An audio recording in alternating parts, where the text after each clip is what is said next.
For 300 years, the galaxy knew about Earth. For 300 years, the galaxy laughed at it. Not out loud, of course. The great powers of the Concord of Stars were too polite for that. But in the quiet halls of their embassies, in the long reports sent between star systems, the word used most often to describe humanity was one that stung more than any insult: harmless. Earth had joined the wider galaxy almost by accident. A scout ship from the Velinari Trade Union had drifted near the edge of the solar system, its engines dying, its crew starving. Humanity found them, fed them, fixed their ship, and asked for nothing in return. The Velinari never forgot that kindness. But kindness, in the eyes of most of the galaxy, was not the same as strength. Over the following decades, more ships came. Earth opened its markets. It sold food, medicine, and art to alien traders who had never seen anything like human paintings or human music. It bought technology in return: engines, sensors, basic shields, but never weapons. Earth never asked for weapons. And so, slowly, a story took root among the stars. Earth was a soft world, a garden world, a world that made beautiful things and asked for peace, because peace was the only thing it could afford. The Concord of Stars, the loose alliance of species that governed trade and law across 1,000 systems, filed Earth under a simple classification: non-combatant cultural world. It was the same classification given to art colonies and monastery planets, places that contributed beauty to the galaxy but could not, and would not, fight for themselves. Nobody in the Concord bothered to check if that classification was still true. The stars. There was one alien delegate, an old Velinari trader named Horace Tell, who had visited Earth more times than almost anyone else in the galaxy. He had watched humanity grow from a single blue planet, just beginning to build small ships into a species with colonies of its own. He liked humans. He respected their art, their strange, stubborn optimism, the way they built things to last far longer than anyone asked them to. But even Horace Tell, who counted several humans among his closest friends, believed the same story everyone else did. He had simply never seen a reason to doubt it. Humans did not talk about war. They did not train soldiers openly, did not parade weapons at festivals the way some species did not boast about strength the way the Korath or a dozen other empires liked to. Horace Tell took this as proof that humans had none of those things to boast about. He was, like almost everyone else in the galaxy, only partly right. What Horace Tell and every other alien visitor never saw, because they were never meant to see it, was what happened in the quiet corners of Earth that no trade route ever touched. Small shipyards hidden in mountain ranges, research stations built into the ice of Antarctica, their true purpose buried under a dozen layers of false paperwork, training academies that told recruits they were joining Deep Space Engineering Corps and only revealed the truth once a recruit had proven, over years, that they could be trusted with it. Earth had learned, early on, that the best way to keep a secret was not to hide it loudly, but to make sure nobody ever thought to look for it in the first place. Far beyond the orbit of Pluto, past the edge of what any alien sensor had ever mapped, there was a place that did not appear on any star chart sold to outsiders. Humans who knew about it called it the Deep Yard. It was not a secret from every human. Most people on Earth had never heard of it, and those who worked there signed papers that made sure they never spoke of it again. But it was real, and it had been growing for 60 years. The Deep Yard was where Earth built its Dreadnoughts. The decision to build them had not come from fear of a single enemy. It had come from patience, the patience to watch, and to learn, and to notice things that most humans overlooked. In the first years after contact, human scientists and soldiers studied every alien ship that visited Earth's ports. They studied every story alien traders told, even the ones told carelessly over drinks, about wars fought on the far side of the galaxy. They learned that beyond the calm trade routes near Earth, the galaxy was not peaceful at all. It was a place where empires rose and fell in blood, where weak worlds were conquered, their people enslaved or erased, where the strong made the rules, and the soft were reminded of that fact whenever it suited the strong to remind them. Earth's leaders made a choice. They would keep trading. They would keep smiling. They would keep sending painters and musicians and doctors to alien worlds, because that was who humanity wanted to be. But quietly, carefully, without a single word to the Concord, They would also prepare for the day someone decided Earth's kindness was weakness and came to take what was not theirs. It took 60 years. It took every dollar humanity could spare, hidden inside budgets nobody outside a small circle ever saw. It took the sharpest minds on the planet working in secret, using knowledge bought from 100 different alien traders who never knew what their small pieces of technology would become when human engineers put them together. It took soldiers who trained in silence, who never told their families where they really served, who watched their children grow up believing their parent worked a boring desk job for the government. And now, in the year the Concorde still called Earth non-combatant, the Deep Yard held 12 ships larger than any vessel most alien species had ever built. Humanity called them Dreadnoughts. Each one was over 4 kilometers long, plated in armor grown from alien alloys and human science combined into something new. Each one carried weapons that no alien had ever seen fired, because humanity had never fired them. Not once. Not yet. Admiral Elena Reyes stood on the observation deck of the flagship, a vessel named Sentinel, and looked out at the dark shapes of the fleet floating in the void. She was 58 years old, with gray hair pulled back tight, and eyes that had spent 30 years reading reports about a galaxy most humans knew nothing about. She had commanded the Deep Yard for the last 11 years. She had never fired a shot in anger. She hoped, every single day, that she never would. She remembered the day she first arrived at the Deep Yard, 29 years old, and freshly transferred from a normal public branch of Earth's small orbital defense corps. She had been told only that she was being moved to a classified engineering oversight post, and she had assumed, walking through the airlock for the first time, that she was about to spend the next few years reviewing paperwork for satellite repairs. Instead, she had stepped out into a construction base so large it made her knees weak, staring up at the half-finished skeleton of what would one day become the Sentinel, hanging in the dark like the ribs of some enormous sleeping animal. An old engineer named Tomas Reyes Alvarez, no relation to her despite the shared name, had walked up beside her that day and said the words she never forgot. "Nobody who works here ever wants to see this fleet fly in anger. We build it exactly so it never has to." She had believed him completely then. She still believed him now, even as she prepared to give the order that would prove him half wrong. The fleet would fly, and it would fly for a reason nobody ever wanted. Over the following decades, she had watched the fleet grow from that single skeleton hull into 12 completed dreadnoughts, had personally overseen the training of nearly 4,000 crew members who each carried the same secret, the same quiet weight, the same hope that their training would remain forever theoretical. She had buried 2 friends who died during early weapons testing accidents, their deaths recorded publicly as industrial accidents at remote mining operations, their true sacrifice known only to a small circle who could never properly honor them in public. She had missed her own daughter's wedding because she could not explain, even to her, where she truly worked or why she could not leave her post that week. The Deep Yard had cost her almost everything a normal life might have held. She had given it willingly because she believed, the same way General Whitfield believed, the same way every person stationed out here believed, that someday the cost would be worth it. But hope was not a plan, and Elena Reyes had spent her whole career building the plan that hope was not. Admiral, a young officer named Priya Nair, stepped up beside her, a datapad in her hand. "New report from New Haven Colony. Nothing urgent, just a routine check-in." "Good," Elena said. "Send my regards to Governor Osei." New Haven was Earth's only colony outside the solar system, a small settlement on a rocky, mineral-rich moon 3 light-years away, home to about 40,000 people who mined rare metals and grew crops in domes under an alien sun. It was young, barely 20 years old, and it was undefended in any way the galaxy would recognize. A handful of local militia with light weapons, no shields, no warships in orbit. On paper, New Haven looked exactly like what the Concorde believed all of humanity to be: soft, open, and easy to reach. Elena Reyes knew this.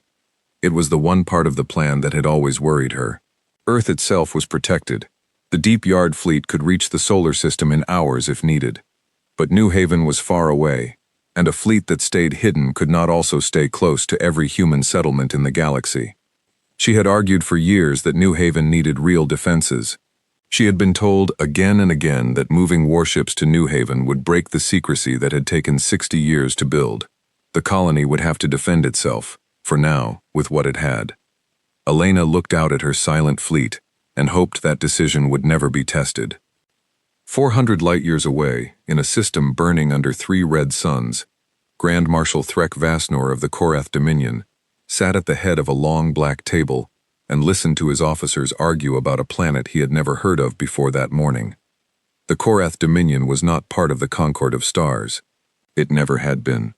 The Korath believed the Concord's laws were made by the weak, for the weak, to protect the weak from the only thing that mattered in the galaxy, strength. The Korath had built their empire the old way, one conquered world at a time, one broken enemy at a time. They took resources, they took labor. They took whatever a weaker species could not defend, because in the Korath way of thinking, if you could not defend something, you did not deserve to keep it. Threk Vasnor was 7 feet tall, with gray-green skin like old leather, and eyes that had watched 100 worlds burn. He had commanded fleets since before some of his junior officers were born. He was not a cruel man by his own understanding. He simply believed, completely and without doubt, that the strong ruled the weak, and that this was the natural order of everything. "Earth," said one of his intelligence officers, a Korath named Vesic, pulling up a star map on the table's display. "A garden world, 3 light-years from a colony called New Haven, which the humans have settled with a small mining outpost. The species is classified by the Concord as non-combatant. No warships, no orbital defenses of any real strength. Their colony has perhaps 200 armed militia with hand weapons." "And their homeworld?" Threk asked. "Also undefended, as far as any records show. The humans have never displayed a warship, never fought a war outside their own planet, and have no known alliance that would send military aid on their behalf." Threk leaned back in his chair. New Haven's moon was rich in a mineral called threnite, used in Korath shield generators, and the deposits there were larger than any the Dominion had found in the last decade. It would take the Dominion's own miners years to reach comparable deposits elsewhere. Here was a resource, sitting almost unguarded, held by a species too soft to keep it. "Send a probe fleet," Threk said. "Confirm the intelligence. If the humans are as weak as this report suggests, we take New Haven within the month, and we consider what else this species called Earth might be sitting on that it does not deserve to keep." One of his younger commanders, a Korath named Desarel, spoke up cautiously. "Grand Marshal, if I may, it seems strange that a species could reach the stars, build colonies, trade across a dozen systems, and never once build a warship. Even the softest cultures in the Concord keep some defense." Threk considered this for a moment. It was a fair point, and Desarel had earned the right to raise it. She had served him well in 3 campaigns. But he had also seen soft species before. Some cultures poured everything into art and comfort and trade, and simply never developed the will to fight, generation after generation, until they forgot war was even possible. It happened. It was, in fact, exactly the kind of weakness the Korath existed to exploit. "Strange," Threk agreed. "But not impossible. We will see for ourselves. Send the probe fleet. I want eyes on New Haven within the week."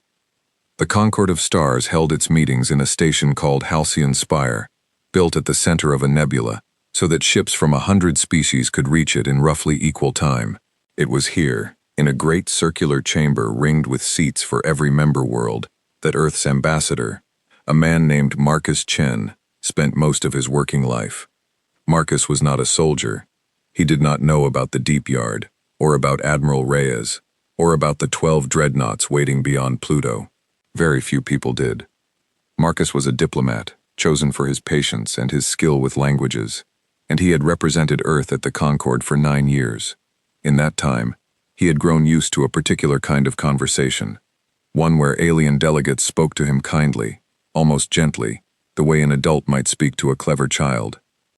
Marcus had grown up in Nairobi, the son of 2 teachers, and had studied languages and diplomacy at university with a simple dream. He wanted to be the person who explained humanity to the rest of the galaxy in the best possible light. He had worked hard for that dream, learned to speak 3 alien languages well enough to negotiate without a translator, and had been proud, in his first years at the Concord, simply to have earned a seat in that great chamber at all. It was only slowly, over years of gentle smiles and careful, patronizing corrections from delegates who meant no real harm but caused it anyway, that Marcus began to understand the size of the story the galaxy told about his species. Harmless, soft, a garden world. He had told himself for a long time that it did not matter what the Concord believed, so long as Earth kept its trade routes open and its people safe. He had never fully believed his own reassurance. Some nights, walking the quiet halls of Halcyon Spire long after the day's sessions ended, he wondered what it would take for the galaxy to finally see Earth as something more than a curiosity to be gently protected from its own poor choices. Today's session was routine, trade quotas, a dispute over shipping lanes between two Velinari trade houses, and then, near the end, a small note that made Marcus sit up straighter. Ambassador Chen, said the session's moderator, a tall, thin alien named Ilix Sorrenta, whose species, the Aravel, served the Concord as its most trusted mediators. We have received a report of unregistered vessels near your colony, New Haven. Korath Dominion markings, likely a scouting patrol. This is, of course, outside Concord territory, and the Dominion is under no obligation to explain its movements to us. But given your colony's proximity, we felt you should be informed. Marcus felt something cold settle in his stomach. He had read about the Korath Dominion in his briefings, an empire outside the Concord, known for taking what it wanted from worlds too weak to stop it. He had always assumed, quietly, that Earth was too far from Korath territory to ever draw their attention. Thank you for informing me, Marcus said carefully. What action can the Concord take if the Dominion approaches New Haven? Ilix Sorrenta's long face held an expression Marcus had learned, over the years, to recognize as something close to pity. Ambassador, you understand the Concord's charter does not extend military protection to non-combatant worlds outside official Concord territory. New Haven is a young colony, beyond our recognized borders. We can send a formal protest to the Dominion. We can raise the matter in future sessions. But we cannot send warships to a colony that is not, itself, a member of our defensive compact. New Haven has 40,000 people on it, Marcus said, his voice tighter than he meant it to be. I understand, Ilix said, and it seemed, for a moment, that the Aravel truly did feel sympathy. I am sorry, Ambassador Chen. I would encourage your government to consider joining the Concord's defensive compact in the future, precisely so situations like this one can be avoided. For now, I can only suggest you contact your colony and advise them to prepare, and perhaps consider evacuation if the Dominion's intentions prove hostile. Marcus sat in silence for a long moment. Around him, the great chamber moved on to its next item of business, as if a threat to 40,000 human lives was simply one more line in a long agenda. Nobody else in the room seemed alarmed. Nobody else in the room believed, even slightly, that Earth had any way to answer a threat like the Korath Dominion. Marcus Chen left the chamber that day and sent a message back to Earth through the fastest relay available. He did not know about the Deep Yard. He did not know about Admiral Reyes or the Dreadnoughts. He only knew that New Haven was in danger, and that as far as the rest of the galaxy was concerned, Earth had absolutely nothing that could save it. He was wrong about that. But it would take time for the truth to reach him, and less time than anyone expected for the Korath Dominion to reach New Haven. On New Haven itself, the first sign of trouble came from a farmer.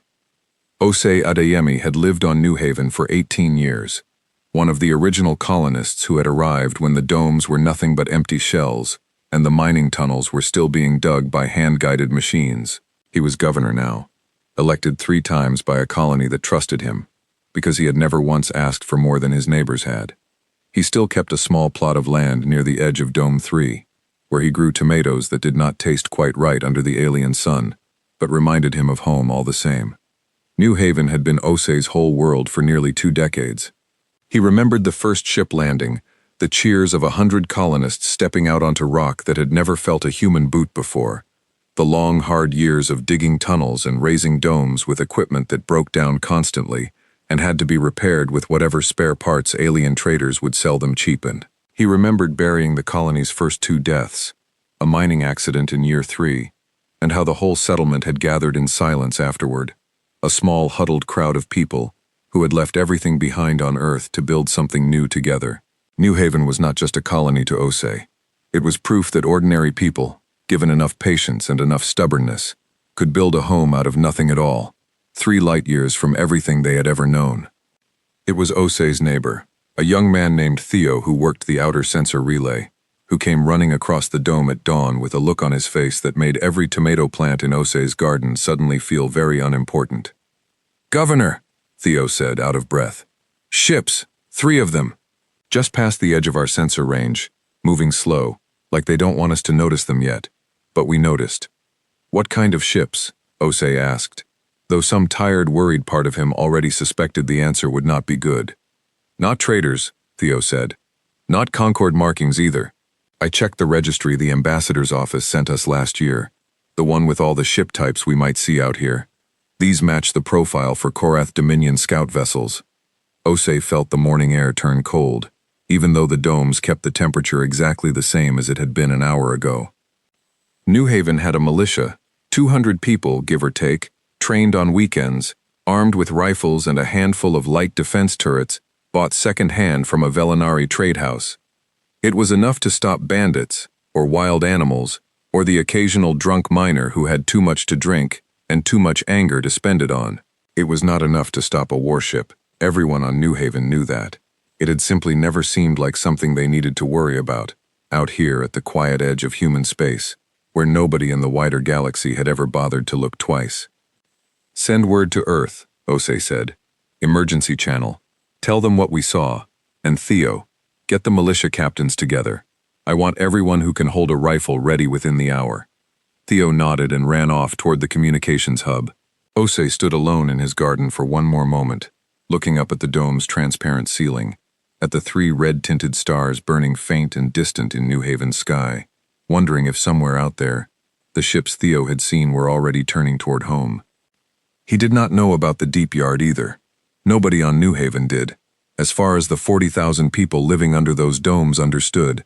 When the message went out that morning, Earth had nothing to send them but words of comfort, and, if it came to it, ships to carry survivors away. They were about to learn how wrong they were. But first, New Haven would have to survive long enough to find out. 3 days later, the Korath probe fleet reported back to Grand Marshal Threk Vasnor, with confirmation of everything Vesik's intelligence report had promised. New Haven was undefended. Earth was undefended. The species called humanity had no warships, no orbital defenses worth mentioning, and no ally who would come to its aid. Threk Vasnor gave the order to prepare the invasion fleet.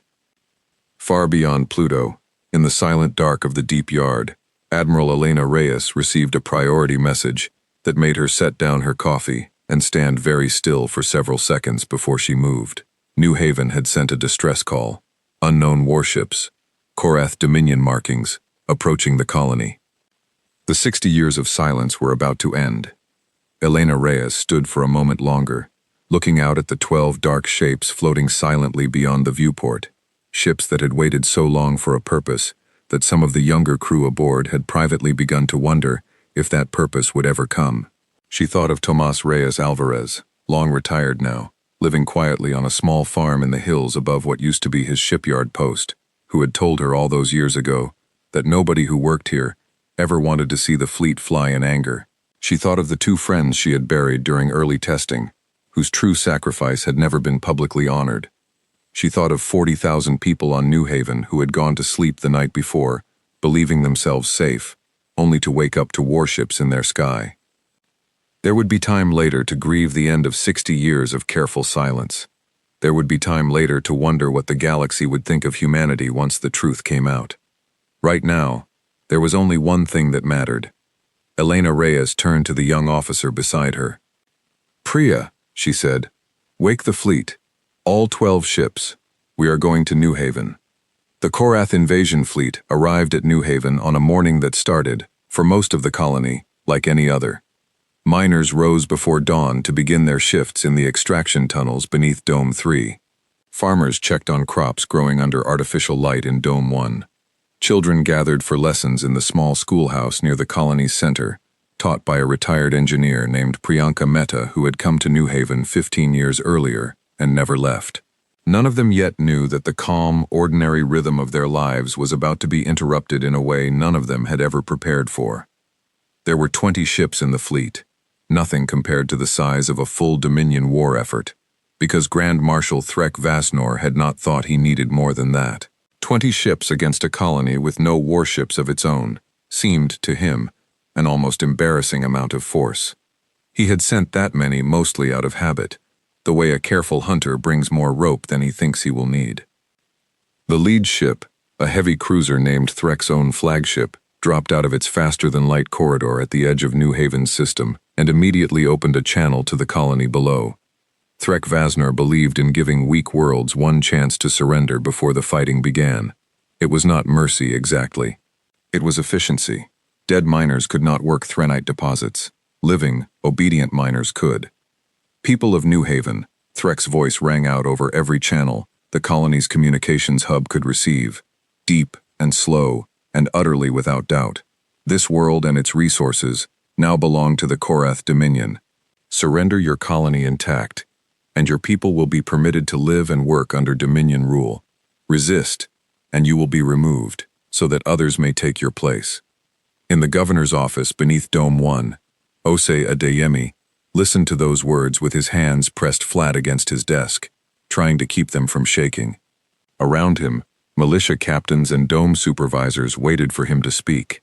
Outside, on every screen in every dome across New Haven, 40,000 people were listening to the same message, and Osei could feel, even through solid walls, the fear spreading through his colony like cold water through soil. "Governor," said the militia's senior captain, a broad-shouldered woman named Ruth Okafor, "we don't have the firepower to stop even one of those ships, let alone 20. If we fight, we lose people. If we don't fight, we still lose the colony. We just lose it slower, and with everyone still breathing, at least for now." Osei thought of his tomato plants. He thought of the 18 years he had spent building this place out of empty domes and stubborn hope. He thought of the message Theo had sent to Earth 3 days ago, and the reply that had come back. Calm, careful words from Ambassador Chen's office, promising that Earth was aware of the situation and was, quote, exploring all available options. It had not sounded, to Osei, like a promise of ships arriving in time. "We surrender the colony," Osei said finally, and the words tasted like ash in his mouth. "We do not fight ships we cannot beat. But Ruth, get every non-essential person into the deep shelters below Dome 4. If the Korath decide the surrender isn't enough, I want as many of our people underground and out of sight as we can manage." Ruth Okafor had commanded New Haven's militia for 6 years, ever since the previous captain retired back to Earth. She had never expected the job to mean anything more than settling disputes between drunk miners and occasionally chasing off wild predator packs that wandered too close to the outer domes. She had trained her people on weekends because it was required, not because anyone truly believed New Haven would ever need real soldiers. Standing in Osei's office now, listening to him give the order to surrender, she felt a familiar, useless anger rising in her chest, not at Osei, who she knew was making the only sane choice available to him, but at a galaxy that had let a colony of 40,000 people sit here for 20 years, with nothing better than hunting rifles to protect themselves. And if they come down anyway? Into the domes? Osei looked at the message still glowing on his desk screen. "Surrender your colony intact.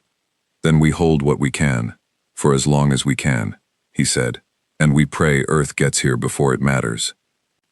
In the deep shelters below Dome 4, families gathered through the night, carrying what few belongings they could manage, children too young to understand why their parents' faces looked so frightened, old colonists who remembered the hard early years of building New Haven from nothing, and had never expected to face a threat like this one after all that work.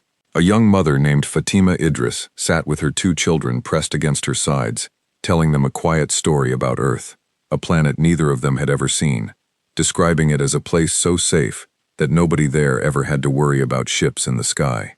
She did not know, as she told that story, how much truth and how much hope were mixed together in her own words. She only knew she needed her children to believe, for one more night, that somewhere out there, safety still existed, and that it was coming for them. The Korath did not wait long for a formal answer. Threk Vasnor gave the colony 1 hour. And when Osei's careful diplomatic surrender message arrived, agreeing to Dominion terms, asking only that civilians be spared, Threk read it, found it acceptable, and gave the order to begin landing troops. It should have been simple. 20 ships, a handful of dropships each, soldiers marching down into domes full of unarmed miners and farmers who had already agreed to submit. Threk expected no resistance worth mentioning. He did not even bother watching the landing himself. He left it to Desirel, the young commander who had questioned the intelligence report back on his flagship, to oversee the operation, while he reviewed reports on Threnite extraction rates. Desirel watched the dropships descend toward Dome 3, where New Haven's largest mining operation was located, and felt the same unease she had felt back at the war table. Something about this did not sit right. A species that had reached the stars, traded across a dozen systems, built colonies, and simply never fought a war, never built a single warship, never so much as fired a weapon in anger against another species. It was not impossible, but it was strange, and in Desirel's experience, strange things in war were usually the ones that got soldiers killed. Desirel had joined the Dominion military, not because she believed deeply in the Korath way of the strong ruling the weak, but because her family had served in the fleet for 3 generations, and there had never seemed to be another path open to her. She had risen quickly through the ranks because she paid close attention to details other officers overlooked, and something about this entire operation had been bothering her since the first briefing back on Threk Vasnor's flagship. She had seen conquered worlds before, worlds that truly had no defense, no will to fight, nothing left but quiet resignation once Dominion boots hit the ground. Those worlds felt different than this one. There was something in the reports about Earth that did not add up. Some missing piece nobody had bothered to look for because the Concord's classification made it too easy simply to believe what had always been believed. She kept her worry to herself and watched the dropships land. What happened next was not a battle. New Haven's militia had been ordered to stand down, and mostly, they did, but not entirely. As Korath soldiers marched into Dome 3 to begin securing the mining facility, a small group of miners, men and women who had spent 18 years digging this dome out of raw rock with their own hands, refused to simply hand it over. They had no formal training beyond weekend drills. They had rifles built for hunting, not war. And when the first Korath soldier pushed past a mining foreman named Delia Kwan, shoving her aside to reach the control panel for the extraction machines, Delia picked up a length of pipe and swung it as hard as she could. It was not a battle that mattered, in any strategic sense. Delia Kwan and the 6 miners who fought alongside her that morning were dead within minutes, cut down by weapons far beyond anything New Haven possessed.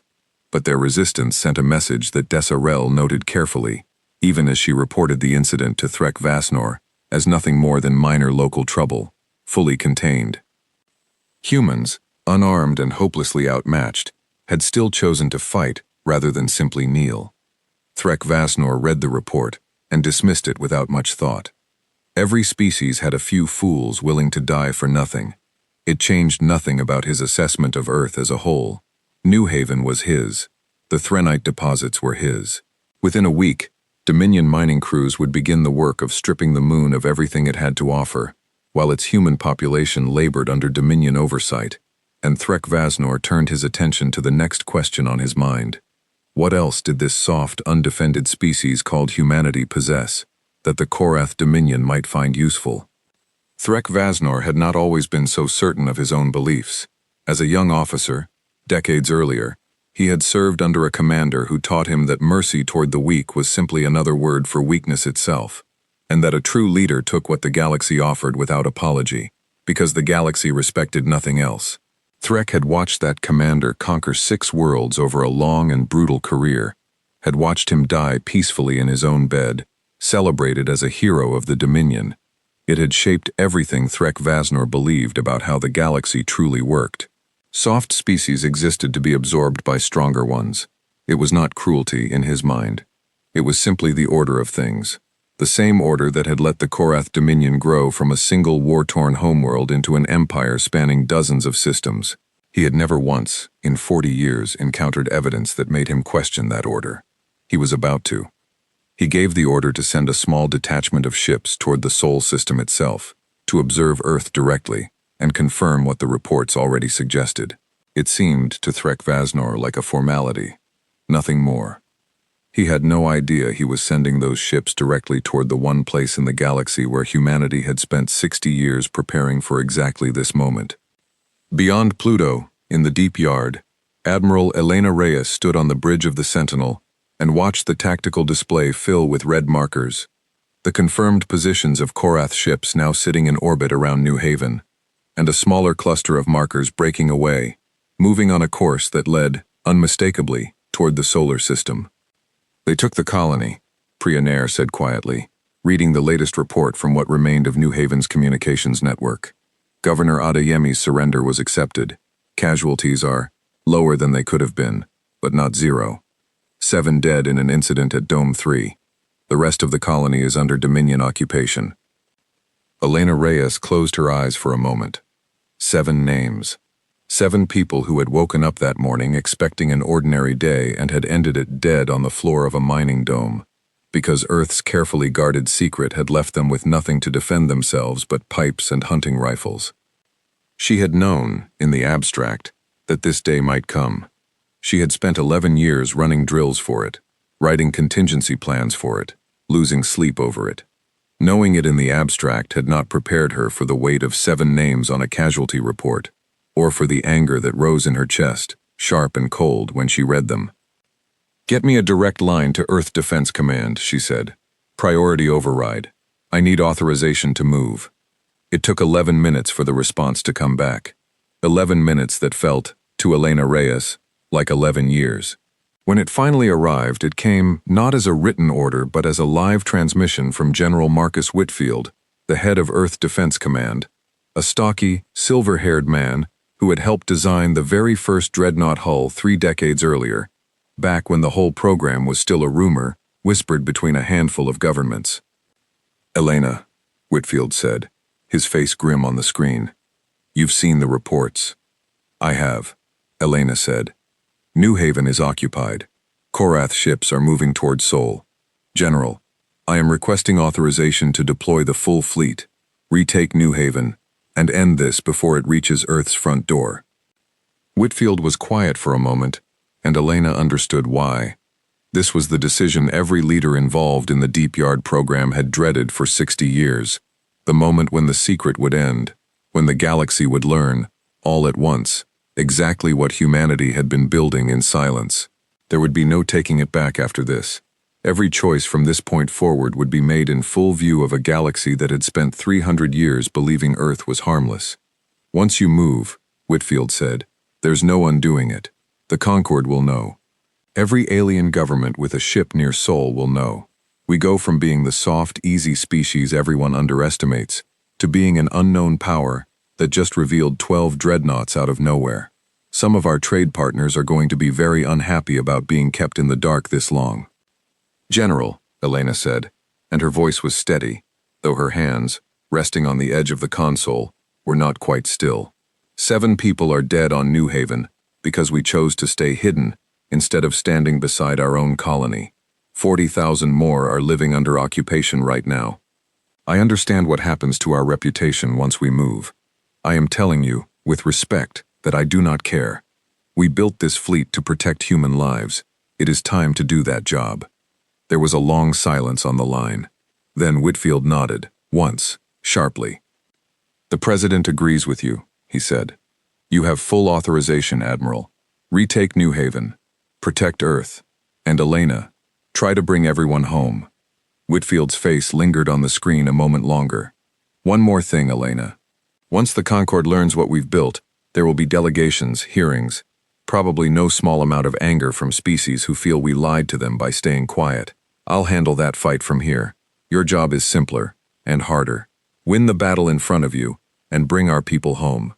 He paused, and something softened in his tired, lined face. "Good luck, Admiral. 60 years of work is riding on the next few hours. I know you're ready for it."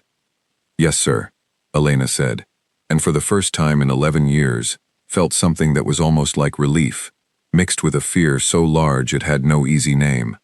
The waiting was over. She turned to the bridge crew of the Sentinel, and to the 11 ships beyond it, waiting in the dark. All ships, she said, her voice carrying clearly across the fleet-wide channel. This is Admiral Reyes. 60 years ago, our people made a choice to prepare for a day we hoped would never come. That day is here. New Haven has been attacked. 7 of our people are dead, and 40,000 more are waiting for us to come get them. We are going to go get them. Across the fleet, on 11 other dreadnoughts scattered through the dark beyond Pluto, crews who had trained for this moment their entire careers felt the weight of it settle onto their shoulders, real at last, after years of drills and simulations and quiet, patient waiting. Set a course for New Haven, Elena said. Full military speed, and signal Ambassador Chen at the Concorde. It's time he knew the truth, too.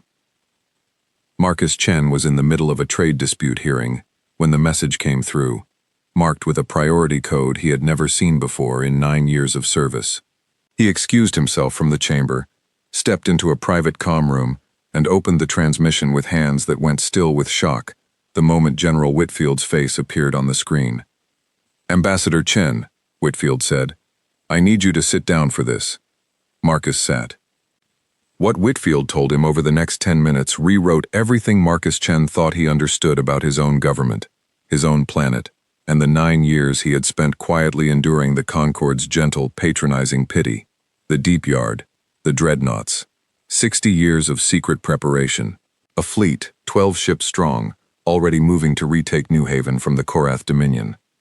Why wasn't I told? Marcus asked, and he was surprised by how much hurt was in his own voice. Because the fewer people who knew, the safer the secret was, Whitfield said, not unkindly. That includes our own diplomats, Marcus, I'm sorry. But that changes now.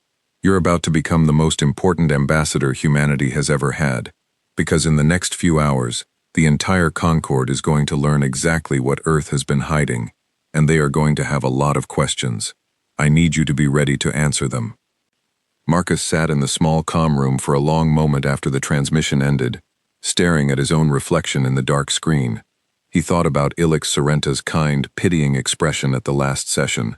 He thought about being told, so gently, that Earth simply did not have the strength to protect its own colony. He thought about New Haven, about the message he had sent advising evacuation, about how helpless he had felt writing it. He thought about 12 dreadnoughts, each over 4 kilometers long, already burning through the dark toward New Haven. He understood now that he had been carrying a story that was never entirely accurate, told to him by his own government for reasons he could finally understand, even if the hurt of being kept in the dark had not fully faded. Marcus Chen allowed himself a small, tight smile, and then he stood up, straightened his jacket, and walked back out into the halls of Halcyon Spire to wait for the moment the entire galaxy would learn the truth about the world he represented. He did not have to wait long.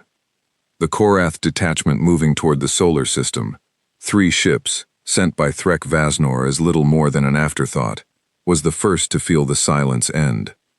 Their sensors picked up the Dreadnought fleet nearly an hour before visual contact, and the reading made the Korath sensor officer aboard the lead ship call for his captain twice, certain at first that his instruments were malfunctioning. 12 vessels, each larger than any Korath warship in the entire Dominion fleet, moving in tight formation at a speed that should not have been possible for hulls that size. That cannot be human, the Korath captain said, staring at the readings. Confirm the registry. Confirmed, Captain, the sensor officer said, his voice tight. Sol system origin. Hull design does not match any known Concorde or Dominion pattern. These ships are new. The Korath captain, a cautious officer named Ral Bexeth, felt the first real doubt of his career settle into his chest. Every report he had ever read about Earth said the same thing. Soft, harmless, undefended. He had believed those reports completely, right up until the moment 12 warships larger than anything he had ever personally commanded appeared on his sensors, moving with the calm, practiced discipline of a fleet that had trained for this exact moment for a very long time. Signal Grand Marshal Vasnor, Ral Bexeth said. Tell him the intelligence on Earth was wrong. Tell him it was very, very wrong. But by the time that message reached Threk Vasnor, sitting comfortably aboard his flagship in orbit around a conquered New Haven, congratulating himself on an easy victory and a rich new source of threnite, it was already too late to change what was coming. Admiral Elena Reyes's fleet was less than 6 hours from New Haven, and closing fast. Before the two fleets closed the final distance between them, Elena Reyes took one last moment to walk the halls of the Sentinel, something she rarely allowed herself the luxury of doing during an active operation. She passed engineering bays where crews double-checked systems they had drilled on 1,000 times but never used in true combat. She passed the medical bay, where Dr. Naomi Reyes Park, no relation despite the shared name that had become something of a running joke aboard ship, was laying out equipment with the calm, methodical focus of someone who hoped very much not to need any of it. She passed young crew members barely out of their 20s, veterans of a program most of them had joined straight out of university, trusting a government that told them only that their work mattered more than they would ever be allowed to say publicly. She stopped at the small observation window near the crew quarters and looked out at the stars, the same stars she had looked at 1,000 times over 11 years of command, and thought of something her old engineer friend Tomas had told her once, back when the Sentinel was still nothing but bare metal ribs in the dark. The measure of a fleet like this one, he had said, is not how well it fights. It's how much it never wanted to.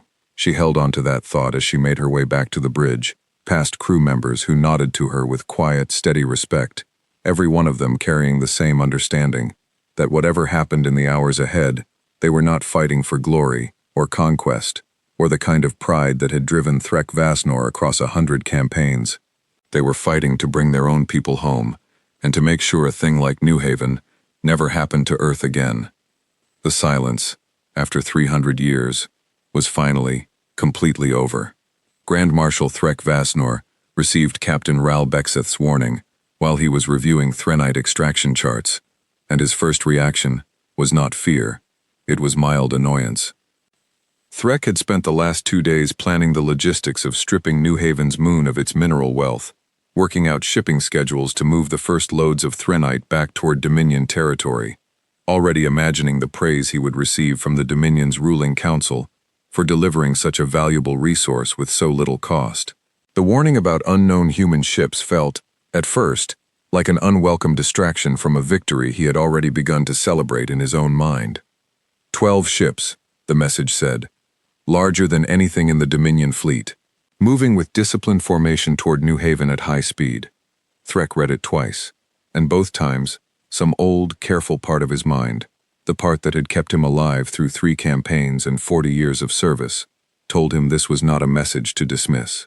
But the newer, louder part of his mind, the part shaped by 300 years of Concord reports calling Earth harmless, insisted this had to be some trick, some misunderstanding, some trader's ship mistaken for a warship by a nervous captain. Confirm the report, Threk ordered his communications officer. Get me direct sensor data from Captain Bexeth's ship, not just his summary. The data arrived 20 minutes later, and this time, Threk Vasnor did not feel annoyance. He felt something colder settle behind his ribs, something he had not felt in a very long time. 12 ships, each one nearly 4 kilometers long, larger than his own flagship by a significant margin, hull composition unknown, built from something the Dominion's scanners could not fully identify, moving in a tight, disciplined formation that suggested years, not weeks, of training together. This was not a hastily assembled defense force. This was a fleet that had existed, fully built and fully trained for a long time before anyone outside Earth had ever known it was there. Grand Marshal, said Desirel, the young commander who had questioned the original intelligence report, standing at his side now with her jaw set tight.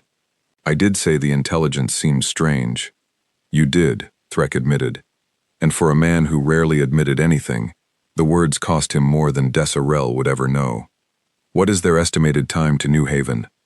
Just under 5 hours, Grand Marshal. They are not slowing down. Threk Vasnor looked at the star map on his war table, at the 20 Korath ships currently holding New Haven, and at the 12 unknown vessels closing in from the direction of Earth. 20 against 12. On paper, the numbers still favored the Dominion. But Threk had learned, over 40 years of service, that paper numbers meant very little when one side had spent 60 years preparing in complete secrecy for exactly this kind of confrontation, and the other side had walked in, expecting no resistance at all. Recall every ship not currently needed to hold the surface, Threk ordered. I want our full fleet ready in orbit before those humans arrive. And Dessa, reach out to Grand Marshal Koth. Tell him I may need the reserve fleet sooner than expected." Desarel hesitated. Desarel had served under Threk Vasnor for 6 years, long enough to know that his pride was as much a weapon as any gun on his flagship, and also, at times, his greatest weakness. She respected him. She had watched him make hard calls before that saved lives, and she had also watched him refuse to bend on smaller matters, simply because bending felt, to him, like the first step toward losing everything. She chose her next words carefully. "Grand Marshal, if we call for reinforcements before the humans have even fired a shot, it will look like caution," Threk said sharply, "which is more than the last report on this species showed me. Send the message, Commander. I would rather look cautious than look like Captain Bexith's sensor readings were the last accurate report anyone on my staff ever filed." Aboard the Sentinel, 5 hours out from New Haven, Elena Reyes stood in the war room with her senior captains gathered around a holographic display of the system they were approaching. 20 Korath ships sat in orbit around New Haven's moon, their positions updating in real time from a small stealth probe the fleet had launched ahead of itself hours earlier. "They know we're coming," said Captain Aidan Voss, commander of the Dreadnought Constantine, second in seniority, only to Elena herself. He was younger than most of the senior officers in the fleet, only 42, but he had trained under the Deep Yard program since he was 26 years old, and Elena trusted his instincts completely. "Their formation has tightened up in the last hour." Somebody over there read the warning right. "Good," Elena said. "I'd rather they know exactly what's coming and choose to run than not know and choose to die for a fight they couldn't have won anyway."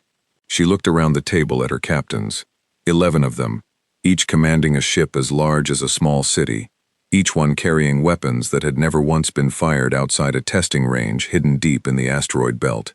"But I don't expect them to run. Species like the Korath don't back down from a fight, just because the numbers look different than they expected. We should plan for a full engagement." She had studied the Korath Dominion for years, reading every scrap of intelligence Earth's small network of trusted alien contacts had been able to gather. She knew their doctrine valued aggression over caution, pride over careful retreat. She knew Grand Marshal Threk Vasnor's record, a career built on refusing to back down, campaign after campaign, world after world. Understanding an enemy's pride, Elena had learned long ago in her training, was often more useful than understanding their weapons. Pride made commanders predictable. It made them chase battles they might have been wiser to avoid. "What's our approach?" asked Captain Reyna Okoye, commander of the Dreadnought Ironclad, a sharp-eyed woman who had spent the last decade running war games against simulated alien fleets, trying to guess what an actual battle might look like. None of those simulations, she privately admitted, had ever quite captured what it would feel like to do this for real. Elena traced a line on the holographic display with one finger, from the fleet's current position toward New Haven's moon. "We do not want a fight in New Haven's orbit if we can avoid it. 40,000 civilians are down there. Every shot that misses its target becomes a shot that might hit a dome full of miners. I want to draw the Korath fleet away from the moon before the real fighting starts. Out here, into open space, where our size and our weapons matter more than anything else." "And if they won't be drawn?" Aidan Voss asked. "Then we fight in orbit, and we fight carefully," Elena said. "But I am hoping the Korath commander cares more about protecting a resource he wants to keep than about protecting the civilians occupying it. If he does, he'll move his fleet to defend the moon directly, which gives us room to maneuver around him." She looked around the table one more time, at 11 captains who had spent their whole careers preparing for a moment none of them had ever been fully certain would come. "I know most of you have never fired these weapons outside a test range," Elena said. "Neither have I.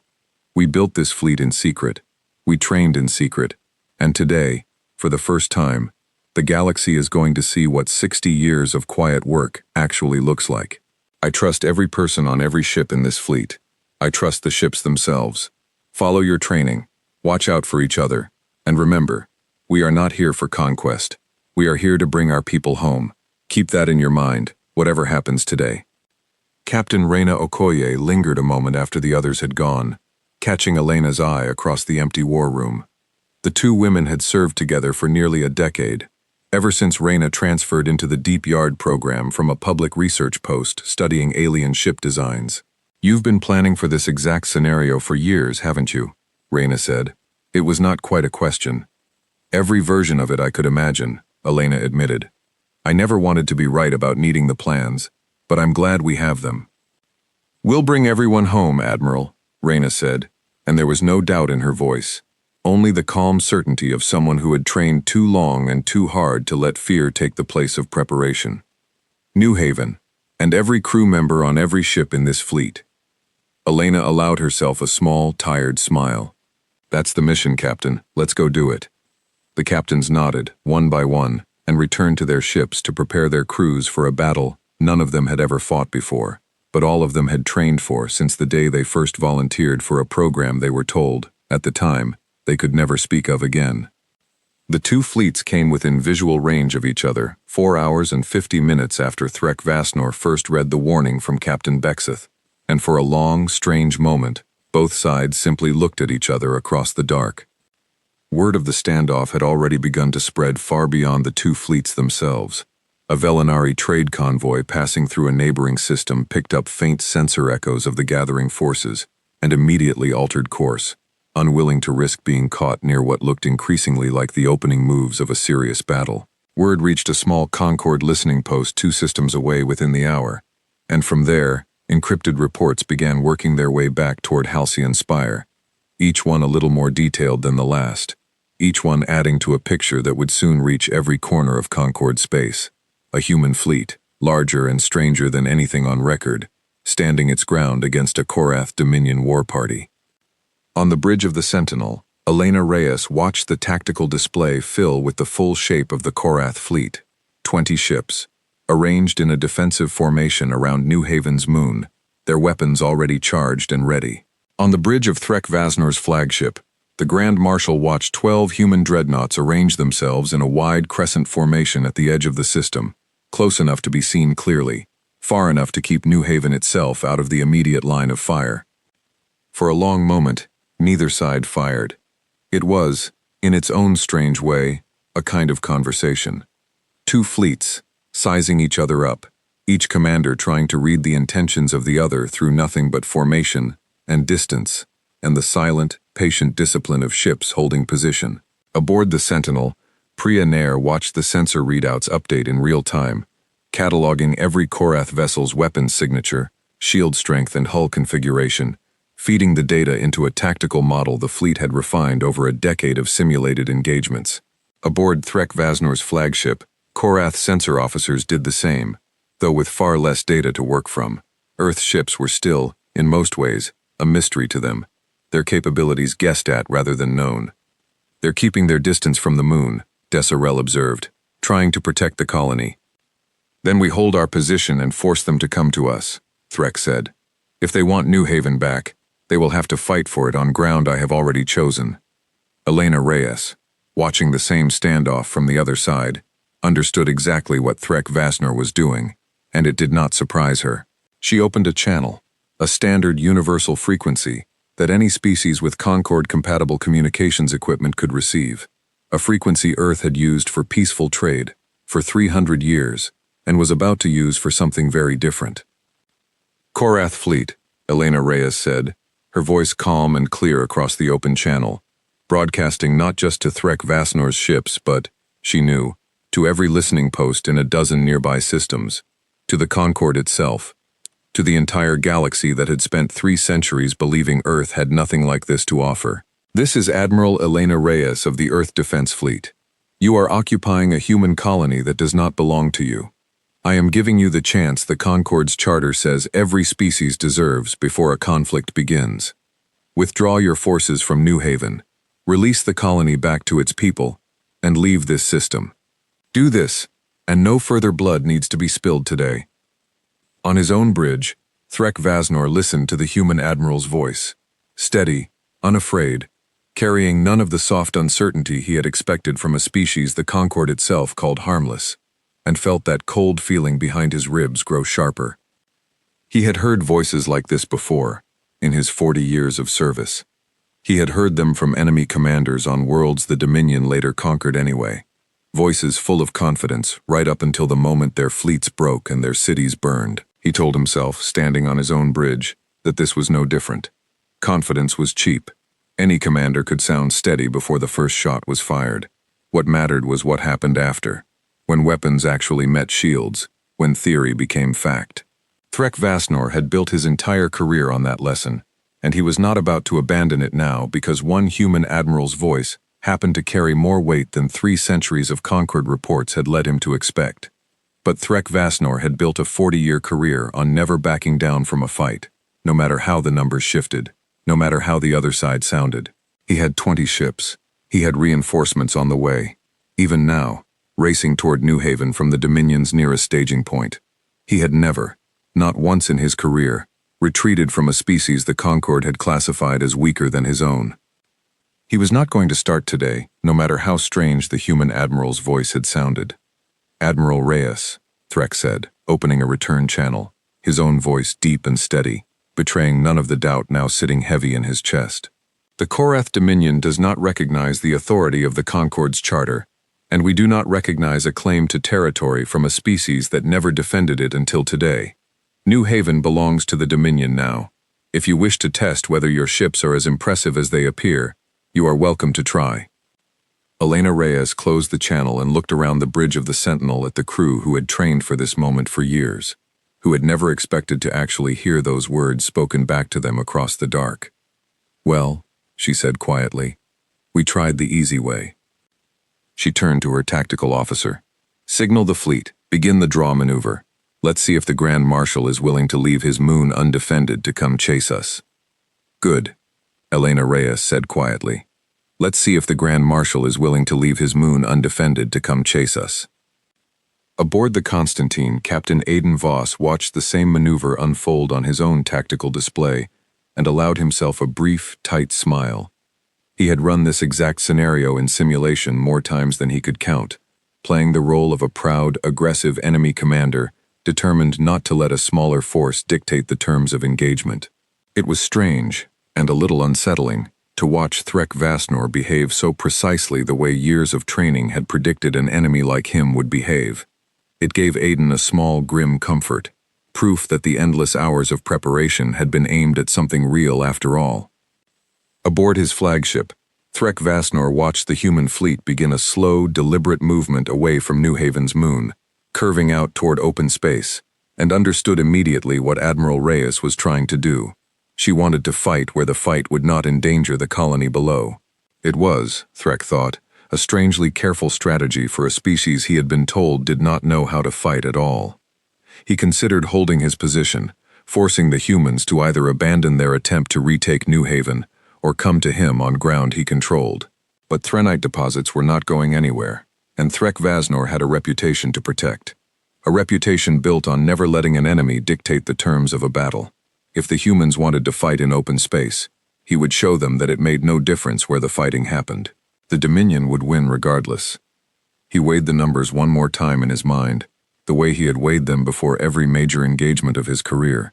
20 ships against 12. Even accounting for the unknown capabilities of the human vessels, the raw numerical advantage still favored the Dominion, and numbers, in Threk Vasnor's long experience, mattered more often than they did not. He had won battles before against opponents with better individual ships, simply by overwhelming them with more targets than their weapons, and their attention could handle at once. There was no reason, he told himself, to believe this battle would be any different. Whatever strange new technology the humans had managed to hide from the rest of the galaxy for so long. "Signal the fleet," Threk ordered. "We pursue. I want every gun aimed and ready before we're in range. Let's find out exactly what these dreadnoughts can actually do." Captain Rahl Bexith, still nursing the shaken nerves from his earlier warning about the human fleet's true size, watched the order to pursue come through his own console, with a quiet unease he did not dare voice aloud a second time. He had already been proven right once about how badly the Dominion had misjudged Earth. He hoped, without much real confidence, that he would not be proven right again before the day was over. 20 Korath ships broke formation from New Haven's moon and turned to follow the retreating human crescent out into open space, exactly as Elena Reyes had hoped they would. On the bridge of the Sentinel, Priya Nair watched the Korath fleet begin its pursuit and looked up at her admiral. "They're following, ma'am. Full fleet. New Haven's orbit is clear." Below, on the surface of New Haven, word had already begun to spread through the deep shelters beneath Dome 4 that the Korath ships had left orbit. Fatima Idris, still huddled with her 2 children, felt the shift in the room before anyone made an announcement. A ripple of hushed whispers, a few quiet, disbelieving sobs of relief passing through the crowded shelter. She did not yet know whether the danger was truly over or only beginning in a different, more distant form, somewhere in the dark beyond the moon's horizon.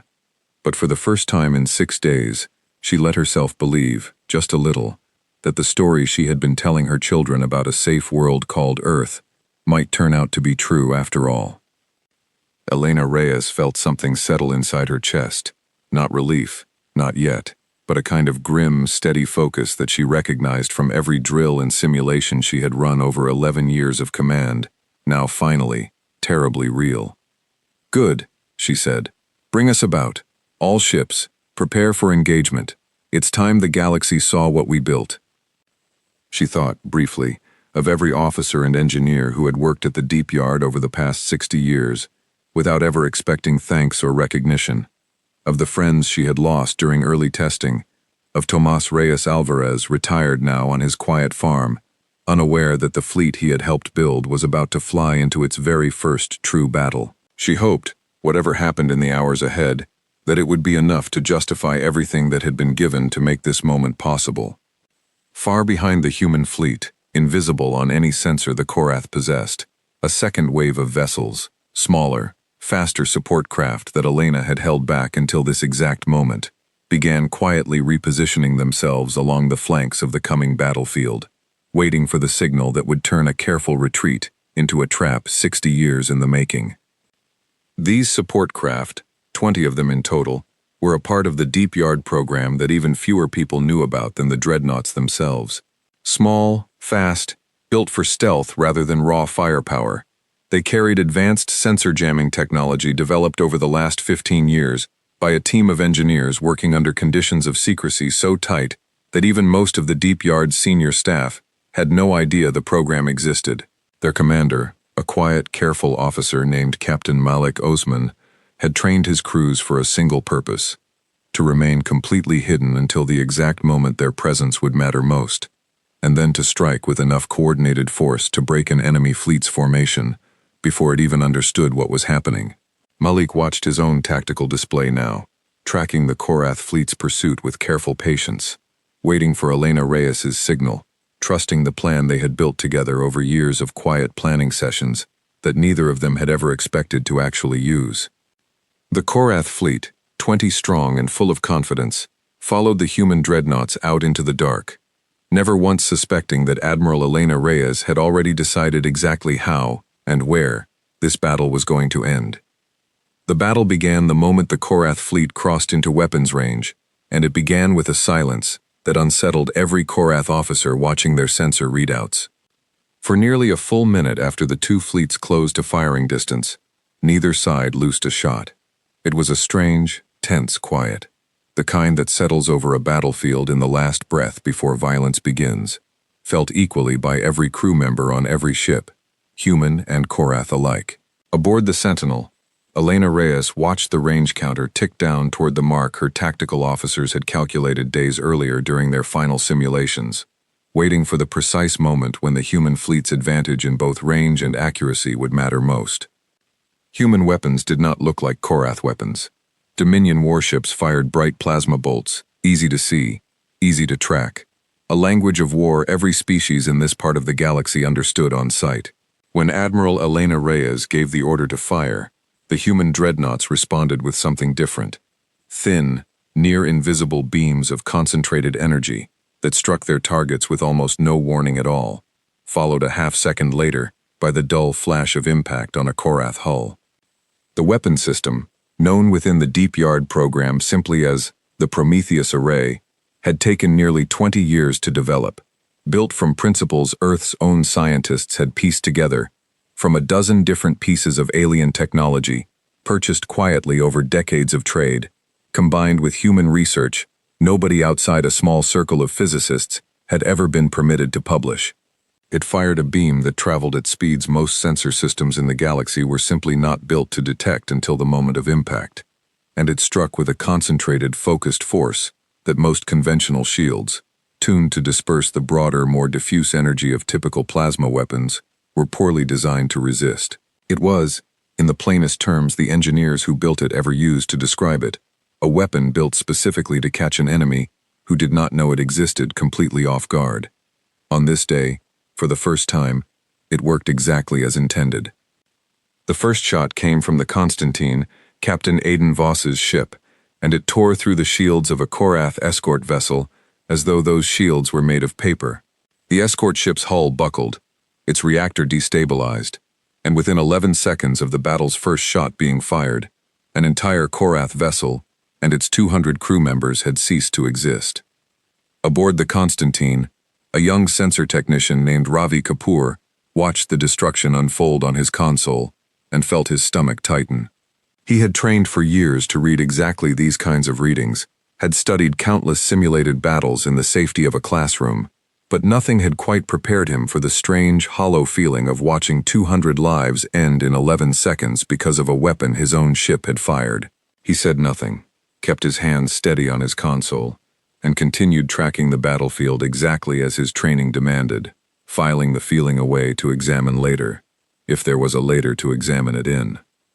On the bridge of his flagship, Threk Vasnor stared at the sensor display in genuine shock, something he had not felt in battle in over a decade. "Status," he demanded. "What in the Dominion's name just happened to the Vesa?" "Destroyed, Grand Marshal," his tactical officer said, voice tight with disbelief. "Single hit. Their shields did not hold at all." Threk had fought 100 battles. He had seen ships destroyed before, plenty of times, but never like this. Never with a single shot from a weapon his own sensors had barely registered before the moment of impact. He looked at the 12 human dreadnoughts on his display, moving now in a coordinated pattern that reminded him, uncomfortably, of the way Korath fleets themselves trained to move, refined over generations of warfare. "All ships, spread formation," Threk ordered. "Do not present easy targets. Return fire with everything we have." The Korath fleet scattered into a wider pattern, firing bright bolts of plasma back at the human dreadnoughts, and for a moment, it seemed the battle might settle into something more familiar. Both sides trading blows, testing each other's defenses, the outcome still genuinely uncertain. But the human ships did not slow down, and their shields, when Korath fire finally began to land, held far better than Threk Vasnor had expected. On the bridge of the ironclad, Captain Reina Okoye watched 3 plasma bolts strike her ship's forward shields in quick succession and felt the deck shudder beneath her feet, but the display in front of her showed shield integrity holding at 91%. "Shields holding," her tactical officer reported, relief plain in his voice. "Whatever they're throwing at us, our plating is taking it." "Return fire," Reina ordered. "Target their escort vessels first. Work toward the capital ships. Keep formation tight. Remember your training." The ironclad's weapons crew, most of them barely into their 30s, moved through their firing sequences with the smooth, practiced calm of people who had run this exact drill hundreds of times in simulation, even though every one of them felt their hands shaking slightly the first time they actually pulled the trigger on a living target.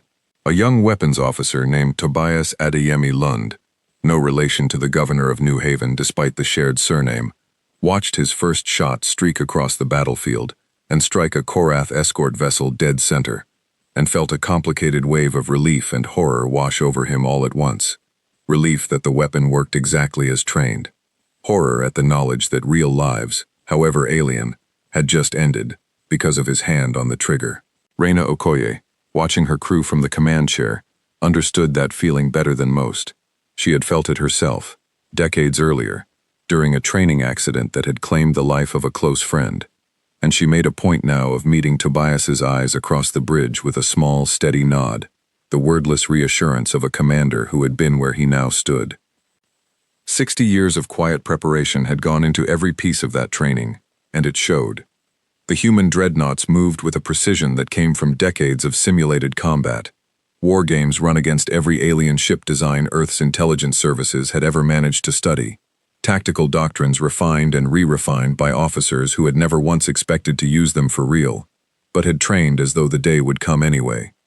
Within the first 10 minutes of the battle, 3 more Korath ships had been destroyed. Not a single human dreadnought had lost more than moderate damage to its outer shields. Threk Vasnor watched the numbers shift on his display, with a growing, cold understanding that he had made a mistake. Not a small one, but the kind of mistake that could end a career, or a fleet, or a life.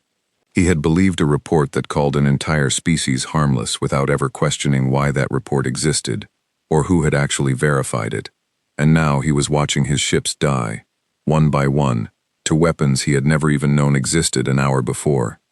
He thought, briefly and bitterly, of the commander who had trained him decades earlier, the one who taught him that mercy toward the weak was simply another word for weakness itself.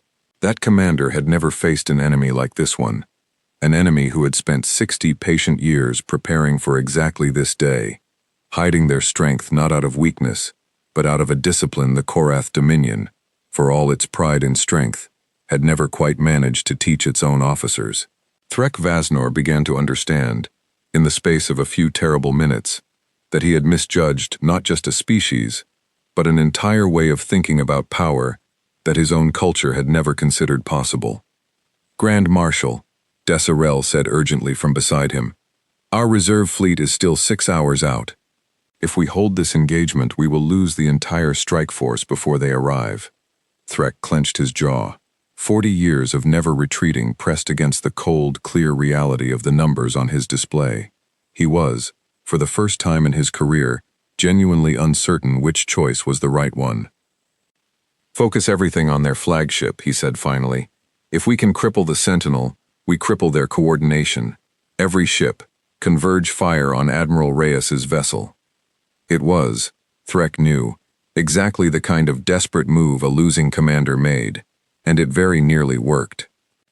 14 Korath ships turned their combined fire toward the Sentinel, and for the first time since the battle began, Elena Reyes felt her flagship shudder under an assault heavy enough to matter. Warning lights flared across the bridge as shield integrity dropped from 94% to 61% in a matter of seconds. "Admiral, they're focusing everything on us," Priya Nair reported, gripping the edge of her console as another impact rocked the ship. Shields at 58% and falling. Below decks, in the Sentinel's medical bay, Dr. Naomi Reyes Park and her team braced themselves against the shuddering hull, already preparing for the first wave of injured crew members that experience told her would soon begin arriving. She had trained for this moment for years without ever truly believing it would come, and now that it had, she found a strange, focused calm settling over her. The same calm she imagined must settle over soldiers and surgeons throughout history, in the moment their long preparation finally met its purpose. "Helm, evasive pattern Delta," Elena ordered, calm despite the alarms blaring around her. "Aiden, Reyna, I need you to draw some of that fire off us." "Already moving, Admiral." Aiden Voss's voice came back over the comm, and on the display, the Constantine and the Ironclad broke from formation, angling themselves between the Sentinel and a cluster of Korath ships, drawing fire onto their own shields instead. It was dangerous, and everyone on that bridge knew it, but it was also exactly the kind of coordinated sacrifice the fleet had trained for. No single ship mattered more than the mission, and every captain in the fleet understood that protecting the Admiral's ability to command the battle was worth the risk to their own vessels. Aiden Voss had commanded the Constantine for 9 years, longer than any other captain in the fleet had held their current post, and in that time he had grown to know every creak and hum of his ship as well as he knew his own heartbeat. He had trained his crew personally, had learned each of their names and most of their family stories, had promised himself, quietly, on the day he first took command, that he would bring every one of them home safely, from whatever day like this one eventually came. Watching 6 Korath ships redirect their fire toward his vessel now, he felt that old promise settle heavily on his shoulders, and he gripped the arms of his command chair as the first heavy impacts began to shake the Constantine's hull. The Constantine took the brunt of it. 6 Korath ships redirected their fire onto Aiden Voss's Dreadnought, and within 90 seconds, its shields had dropped below 30%. Hull breaches reported on 3 decks. a fire raging in the aft engineering section that damage control teams fought desperately to contain. "Captain, shields at 22%, his tactical officer reported, urgency cutting through his usually calm voice. "We can't take much more of this." Deep in the Constantine's engineering section, a damage control team led by Chief Engineer Yuki Tanaka fought to contain the fire spreading through a ruptured coolant line, working in heavy protective suits amid smoke and the shriek of overloaded systems. Yuki had served aboard the Constantine since its very first shakedown cruise 8 years earlier, and she knew every pipe and conduit in that engineering section as intimately as she knew her own two hands. She barked orders to her team with a steady, practiced calm that belied the very real danger they were in, rerouting power away from damaged systems, sealing bulkheads to contain the spreading fire, buying Captain Voss and the rest of the crew every extra minute her team's effort could manage. It was not glamorous work, and nobody outside engineering would likely ever know her name in connection with what happened that day. But without Yuki Tanaka and her team, the Constantine would not have survived the barrage it was about to endure. Aiden Voss looked at the display, at the Sentinel's shield slowly climbing back up, as the fire that had been aimed at Elena Reyes's ship redirected onto his own, and made the only choice that felt right to him. "Hold position," he said. "Keep drawing their fire. The Admiral needs room to finish this." On the Sentinel, Elena Reyes watched her own shields recover, and understood exactly what price the Constantine was paying to buy her that recovery. She felt the familiar, terrible weight of command settle onto her shoulders, the knowledge that good people were taking damage meant for her, and that the only way to make that sacrifice worth anything was to end this battle as quickly as possible. "Tactical, I want a firing solution on their flagship," she said. "Threk Vasnor's ship. If we can knock out their command vessel, the rest of that fleet loses coordination fast." "Solution ready, Admiral," her tactical officer replied. "We have a clear shot." Fire. The Sentinel's main weapon array, a system the crew had trained on for years but never fired outside a testing range, discharged a concentrated burst of energy across the battlefield, striking Threk Vasnor's flagship directly amidships. The impact tore through the ship's shields entirely and gouged deep into its outer hull, and for a terrifying moment, every Korath officer aboard believed their Grand Marshal's ship was about to be destroyed outright. It held, barely, the ship's inner armor layers absorbing enough of the blast to keep the reactor intact. But every weapon system on the flagship's forward section went dark, and the ship began venting atmosphere from a dozen ruptures along its hull. Alarms screamed through the flagship's corridors as damage control crews scrambled to seal the breaches. A young Korath engineer, barely out of training, dragged an injured crewmate away from a ruptured section, moments before a secondary explosion tore through the corridor they had just vacated.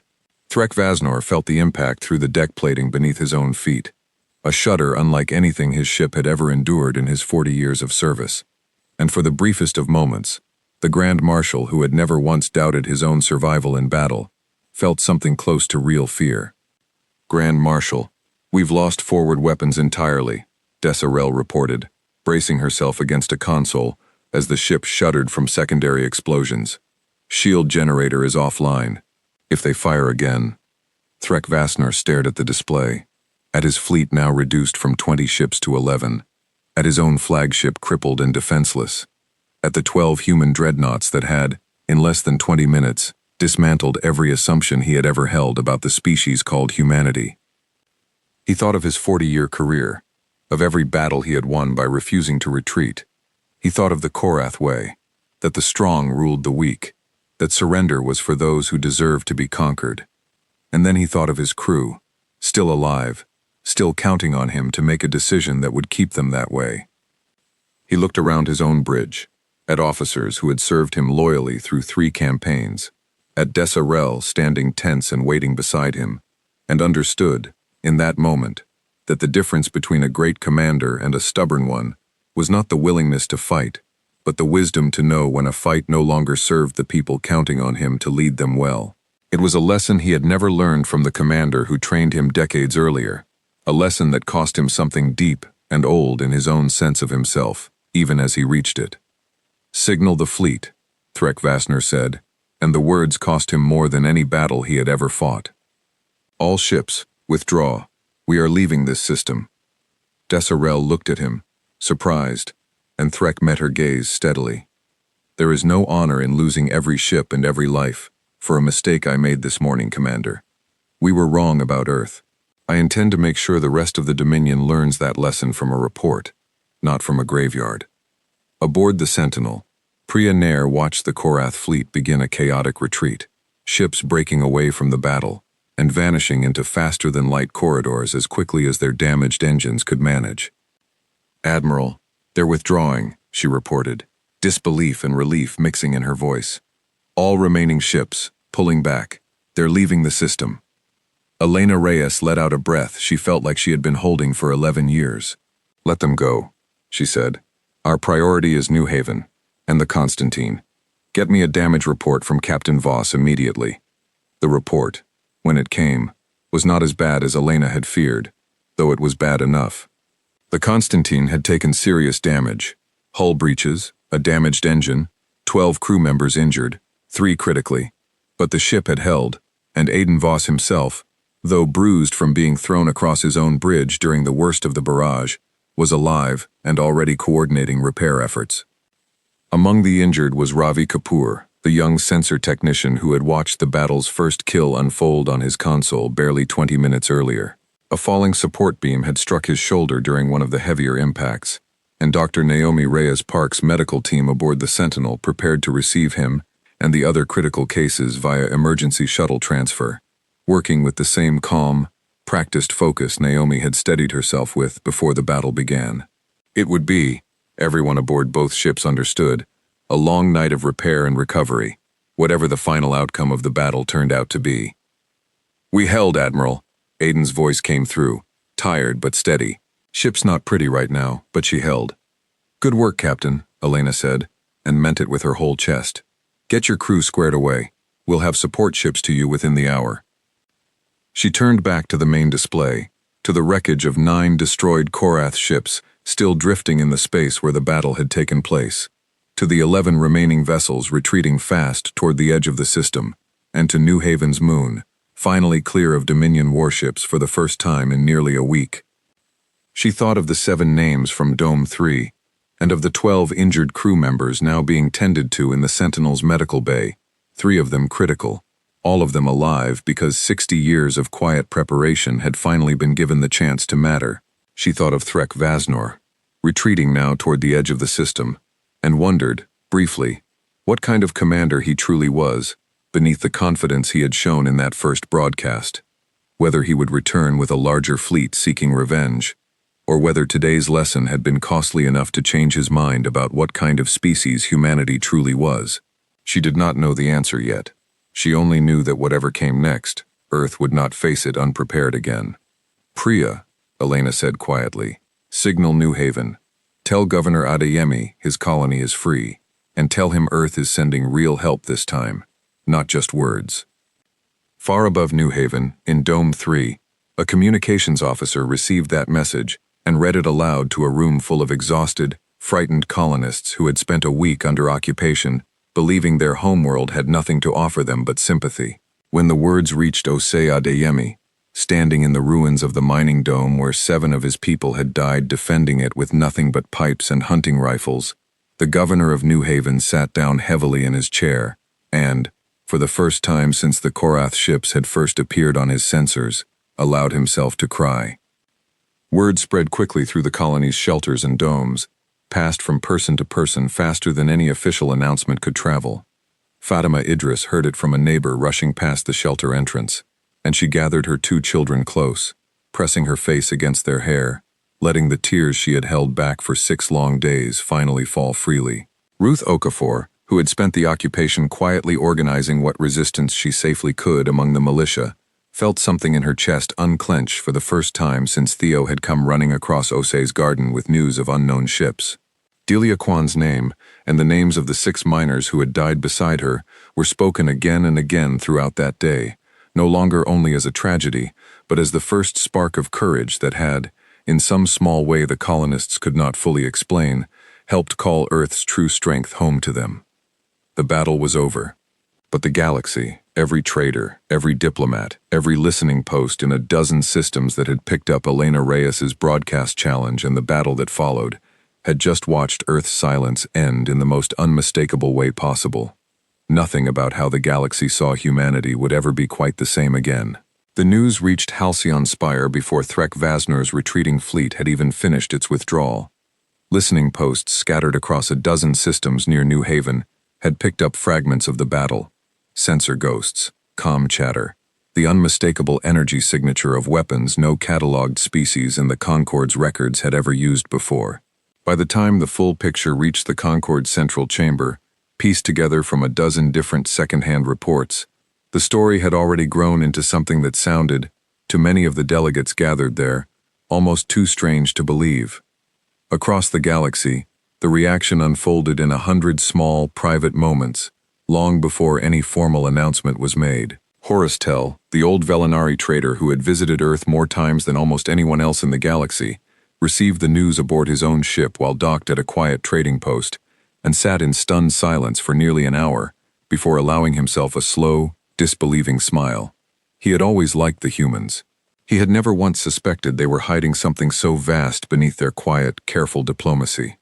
In a dozen other systems, alien merchants who had grown used to thinking of Earth as a charming, harmless curiosity found themselves rereading old trade agreements, wondering, for the first time, what else about their quiet human partners they had never bothered to ask. 12 human warships, a fleet nobody had known existed, 20 Korath ships driven off, 9 of them destroyed outright, in a battle that had lasted less than half an hour. Ambassador Marcus Chen stood at the center of the Concorde's great circular chamber, in the same room where he had once been told, so gently, that Earth simply did not have the strength to protect its own colony, and watched 100 alien delegates stare at him as though seeing him for the very first time. Ambassador Chen, said Illich Sorrenta, the Aravel mediator, his usual calm composure noticeably shaken. We have received reports, unconfirmed but consistent, from several independent sources. Reports of a human fleet engaging Korath forces at New Haven.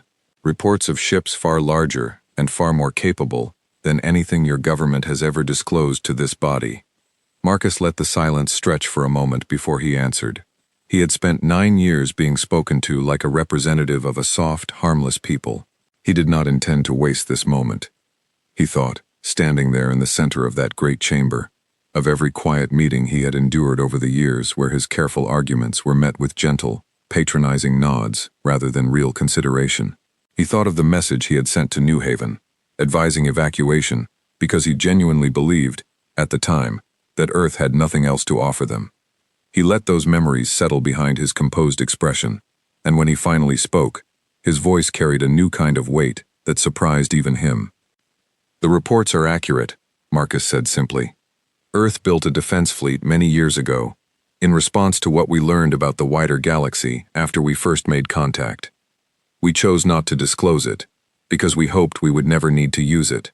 Unfortunately, the Korath Dominion attacked our colony at New Haven, killed 7 of our people, and occupied the settlement.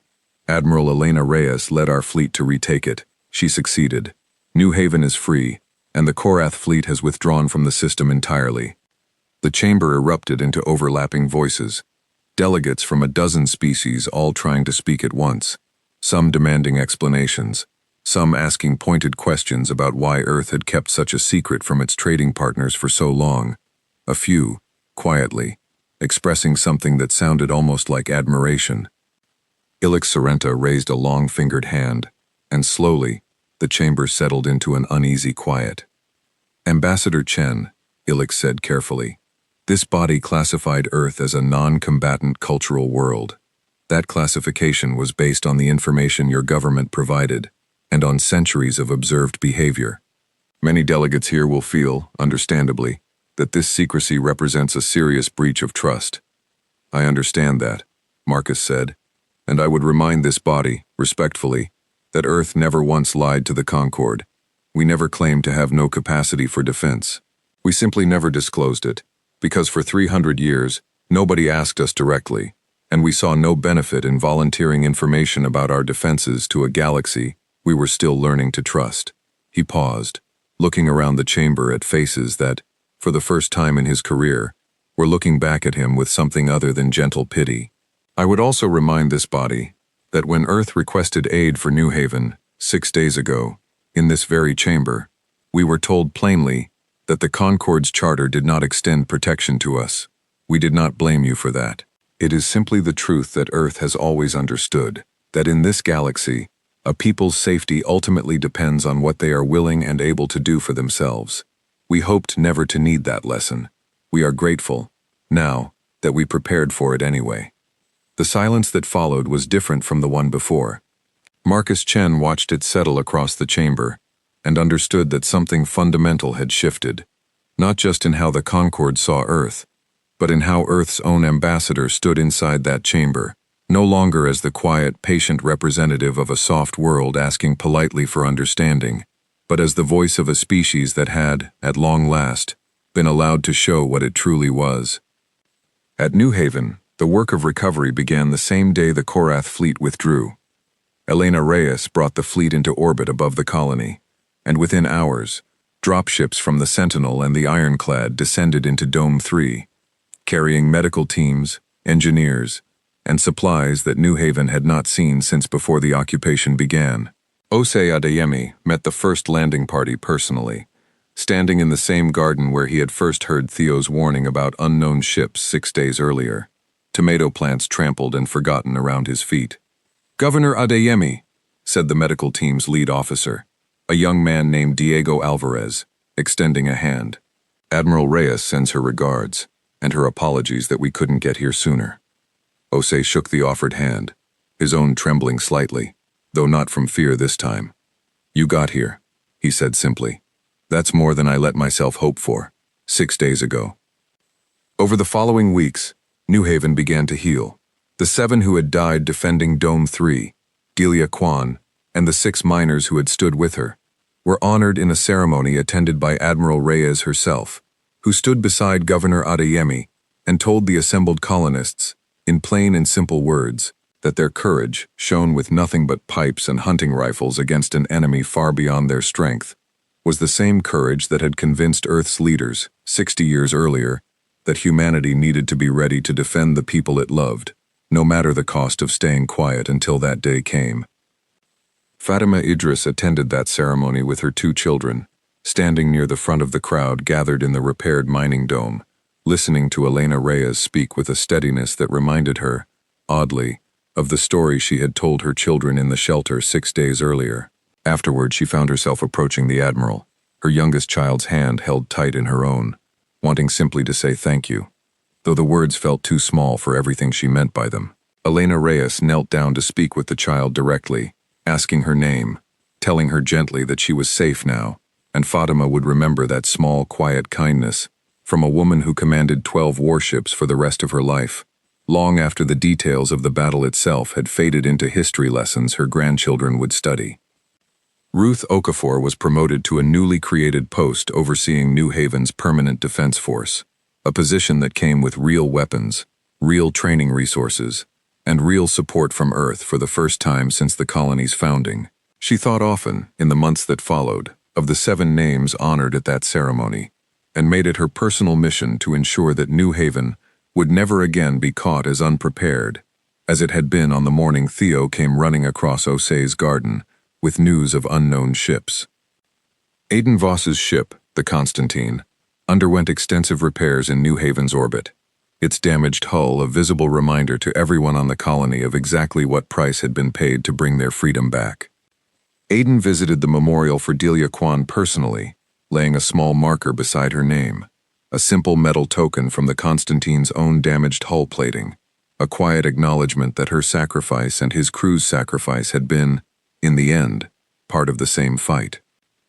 He stood at that memorial for a long while afterward, thinking of Chief Engineer Yuki Tanaka and her damage control team, of Ravi Kapoor recovering from his injury in the Sentinel's medical bay, of every crew member who had trusted him to bring them home safely from a battle none of them had ever truly expected to fight. He thought, too, of Delia Kwan, a mining foreman he had never met, who had picked up a length of pipe against an enemy with weapons beyond anything New Haven possessed, simply because she could not bring herself to stand aside and watch her home be taken without a fight. It seemed to him, standing there, that her courage, and the courage of every person aboard his own crippled ship, had come from the very same place, whatever differences of training or equipment separated them, and he made a quiet, private promise to make sure her name was remembered properly, in the official records of the fleet, for as long as the Deep Yard program continued to exist. Dessa Rel, aboard Threk Vasnor's retreating flagship, filed her own report on the battle, a careful, honest account that made clear, in ways her superiors could not easily dismiss, exactly how badly the Dominion's intelligence on Earth had failed, and exactly how costly that failure had been. She had spent the long journey back toward Dominion territory reflecting on everything she had witnessed, from her first uneasy doubts back at the war table, to the devastating losses the fleet had suffered in open battle. She thought of Ral Bexith, whose early warning had been dismissed as an overreaction, and made sure her report credited his observations properly, unwilling to let his caution be forgotten simply because the truth of it had proven inconvenient. She thought, too, of her own career, of the family tradition of service that had brought her into the Dominion fleet in the first place, and wondered whether the lesson of New Haven might mark the beginning of a different kind of Korath officer, one who valued careful observation as much as raw aggression, who understood that true strength sometimes meant recognizing an opponent's strength honestly, rather than assuming weakness simply because a report said so. Threk Vasnor himself, though he faced a difficult reckoning with his superiors over the loss of 9 ships, and the retreat from a species the Dominion had believed harmless, made no attempt to hide from the truth of what had happened. "We were wrong," he told the Dominion's War Council, weeks later, in a report that would be studied by Korath military strategists for years to come. "Earth is not a soft world that forgot how to fight. It is a careful world that chose for 300 years never to show us what it could do until the day it had no other choice. That is a more dangerous kind of enemy than any we have faced before, not because of their strength alone, but because of their patience. I recommend the Dominion consider Earth a species to be approached with caution, not conquest, in any future dealings." It was, for a man who had spent 40 years believing the strong simply took what the weak could not defend, as close to an apology as Threk Vasnor would ever give. It did not undo the 7 lives lost at Dome 3, or the week of occupation New Haven's people had endured, but it marked, quietly, the beginning of a different kind of respect, one built not on fear alone, but on the recognition that Earth's kindness had never been weakness. It had simply been a choice, made by a species with the strength to choose otherwise. 3 months after the Battle of New Haven, as it came to be known across 100 systems, Marcus Chen stood once more in the Great Chamber at Halcyon Spire, this time to formally present Earth's application to join the Concord's defensive compact, the same compact that, months earlier, would have obligated the Concord to send aid to New Haven, had Earth only been a member. On New Haven itself, life had begun, slowly and carefully, to return to something resembling its old rhythms, though nothing about the colony would ever feel quite the same as it had before the occupation. Osei Adeyemi replanted his small garden near Dome 3, the tomato plants trampled during the invasion, replaced with new seedlings he tended personally each morning, before the day's official business began. He found, in the quiet routine of that small garden, a kind of steadiness he badly needed after the events of the previous months, a reminder that even after violence and loss, ordinary life could take root again given enough patience and care.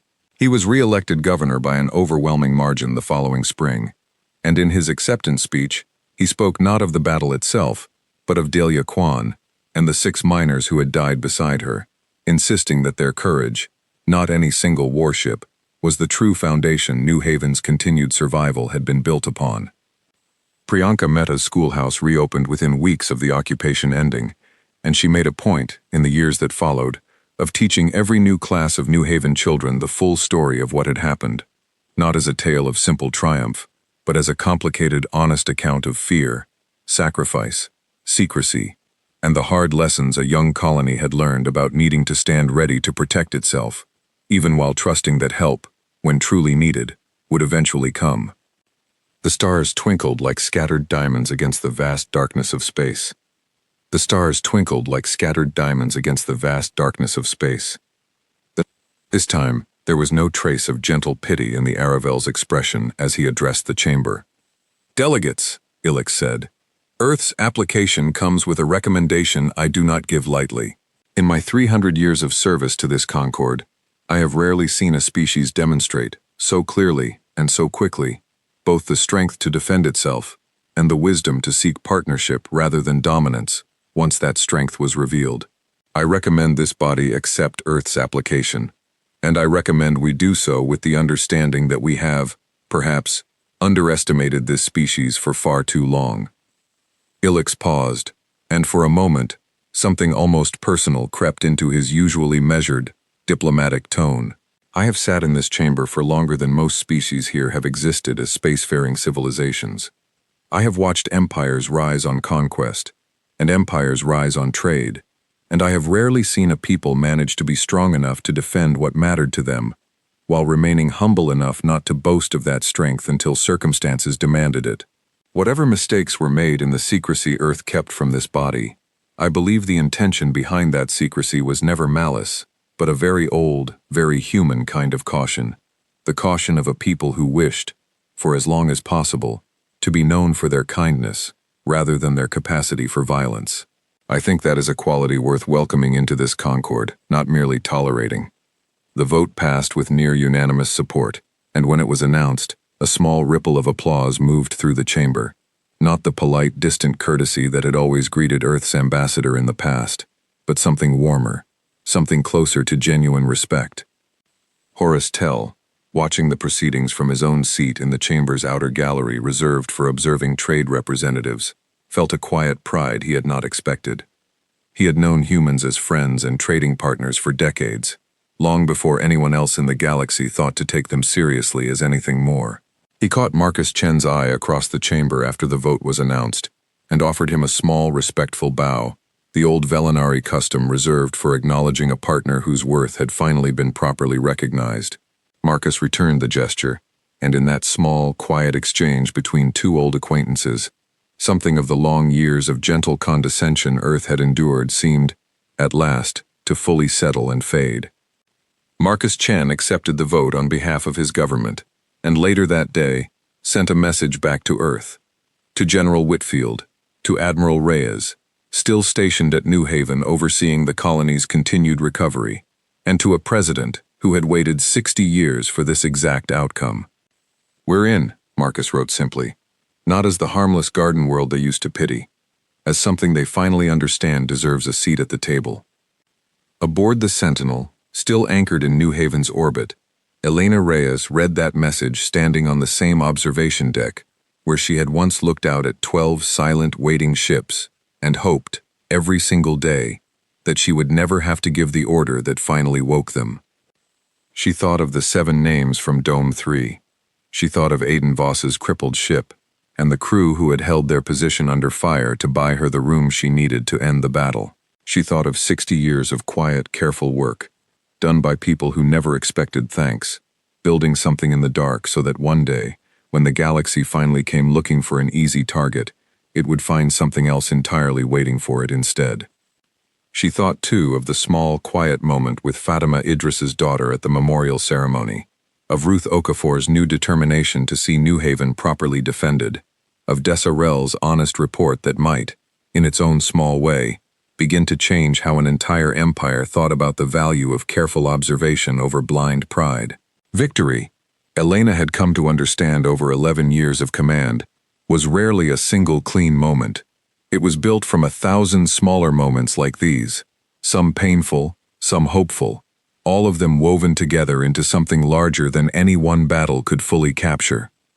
She thought about her own daughter, whose wedding she had missed all those years ago without ever being able to explain why, and made a quiet decision, standing there in New Haven's orbit, that with the secrecy finally lifted, she would find a way to make up some small part of that lost time, however imperfectly, in whatever years of service she had left to give. The galaxy had thought Earth was defenseless. For 300 years, that belief had let humanity trade in peace, build in secret, and grow into something the wider stars had never truly understood. The silence had ended now, in fire and courage and hard-won victory, but what came next, Elena Reyes hoped, would not be defined by that single battle alone. It would be defined by what humanity chose to do with the respect it had finally earned. Not conquest, not revenge, but the same quiet, patient work that had built the Deep Yard in the first place. A galaxy that finally understood Earth's kindness had never been weakness, and a fleet, no longer silent, standing ready to make sure it never had to be underestimated again. Elena Reyes looked out at the dark beyond New Haven's moon, at the stars that no longer looked quite so distant or quite so indifferent as they once had, and allowed herself, for the first time in a very long while, to simply breathe. Behind her, the bridge of the Sentinel hummed with the quiet, steady rhythm of a crew settling into a new kind of routine, one no longer built entirely around secrecy and waiting. Priya Nair moved between stations, coordinating the final stages of New Haven's resupply effort, no longer needing to speak in the careful, guarded tones that had once defined every conversation aboard a Deep Yard vessel. Somewhere below, on the moon's rocky surface, Osei Adeyemi was likely tending his garden, and Ruth Okafor was likely drilling New Haven's newly expanded defense force, and Fatima Idris was likely putting her children to bed without needing to wonder, for the first time in months, whether the night would bring danger she could not protect them from. Far across the galaxy, in the halls of Halcyon Spire, Marcus Chen was beginning the long, patient work of building Earth's new relationship with a Concord that finally understood what humanity truly was, not a soft, harmless curiosity to be gently protected, and not a conquering power seeking to dominate the stars, but something rarer and, in Elena's own quiet opinion, something better. A people who had chosen kindness for as long as kindness was possible, and who had prepared, patiently and without complaint, to defend that kindness the moment it was truly tested. The Dreadnoughts had arrived, and the galaxy would remember it for a very long time to come.